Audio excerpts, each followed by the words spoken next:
in the flyweight division at UFC 317. This is for the flyweight division title. You got champion Alexandre Pantoja taking on Kai Kara France, contender, right?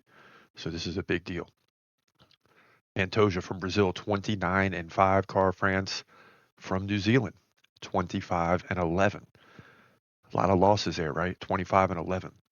Now, Pantoja's 1 inch taller, 5'5". He's 35. Okay. Kara France, 32. Still within that prime window. Kara France, 1 inch reach advantage. Both guys stand right-handed. In terms of significant strikes and activity on the feet, they're basically equal in terms of the pace they're putting out, right? 4.6 per minute for Kara France, 4.4 for Pantoja. But the ground game is the difference maker.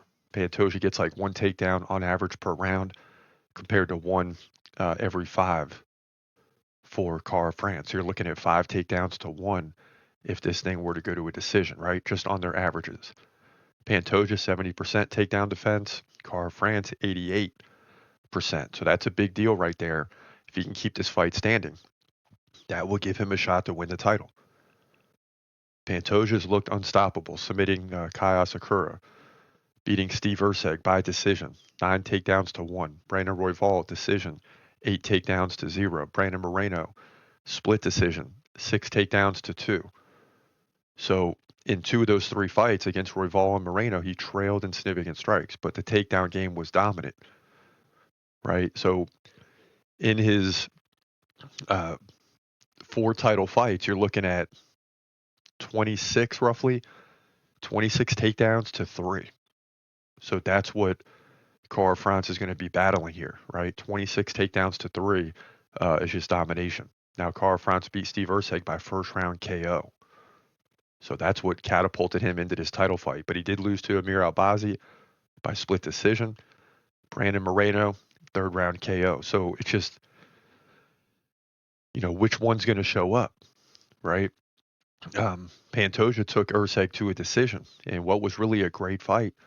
Despite Erceg being taken down 9 times, he had 111 significant strikes and almost led in that category. So, but then Kara France goes in and KOs him. So how do you deal with that? With the fact that he also lost back-to-back fights to Albazi and Moreno.